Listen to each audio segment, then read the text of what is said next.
Ruby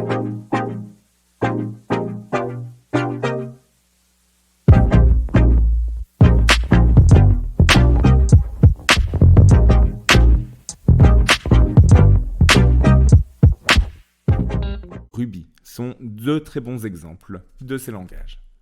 Parlons maintenant du développement de l'interface. Comme je l'ai expliqué précédemment, le rôle du développeur front-end est de créer l'interface. On peut résumer cette interface à un programme JavaScript qui traite les données échangées via l'API.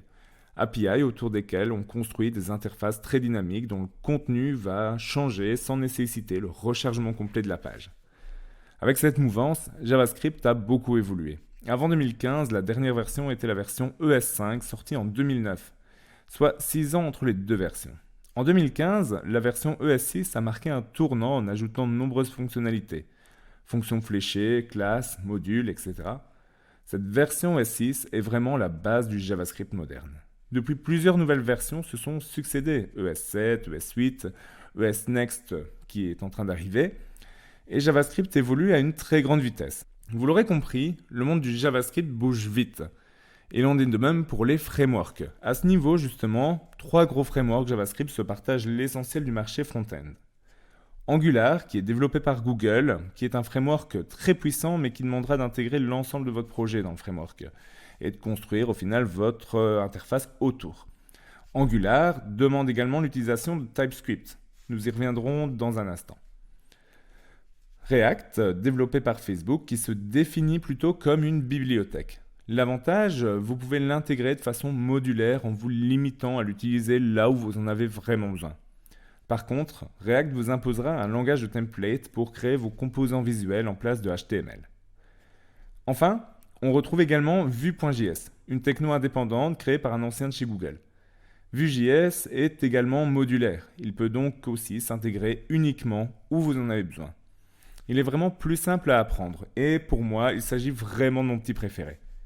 Malgré les avantages de JavaScript, il faut comprendre que la transition vers ES6 a créé un langage assez bordélique qui contraste fortement avec des langages bien organisés tels que Ruby ou Go. Aussi, JavaScript souffre de certaines faiblesses, mais malgré tout, JavaScript reste le seul langage utilisable nativement sur les navigateurs. Des langages dérivés sont donc apparus, langages qui seront en fait traduits en JavaScript avant d'être envoyés au navigateur. À ce niveau, on retrouve notamment TypeScript, développé par Microsoft et qui apporte une notion de typage. Un autre langage intéressant est Dart, développé par Google, qui offre une syntaxe relativement propre et proche du C ou du C#. Ce langage offre d'excellentes capacités en développement cross-platform grâce à son framework Flutter. Et à noter que l'objectif de Google est à terme de remplacer JavaScript par Dart. JavaScript a aussi permis au monde du développement web de créer des applications mobiles. En fait, c'est devenu assez simple avec des frameworks spécialisés tels que React Native ou encore NativeScript. Le principe est le même, on développe l'interface avec JavaScript et on se connecte à l'API. Encore un avantage, les applications sont multiplateformes et votre code vous permettra de créer autant des applications Android qu'iOS. Pour les applications de bureau, le framework Electron fait des merveilles et a la même optique. Une base de code qui sera déclinée vers macOS, Windows et Linux. L'éditeur de code Atom est lui-même écrit avec Electron. Enfin, une techno en développement web qui va beaucoup faire parler d'elle est WebAssembly. WebAssembly permet de compiler des applications et de les exécuter dans le navigateur de l'utilisateur, indépendamment du système d'exploitation et du langage utilisé. En bref, WebAssembly pourrait permettre de se passer de JavaScript et d'utiliser votre langage préféré à la place. J'espère que ce guide vous sera utile. Pour ma part, j'ai vraiment essayé d'aller à l'essentiel et de vous donner la meilleure aperçu possible du monde du développement web à l'approche de 2020.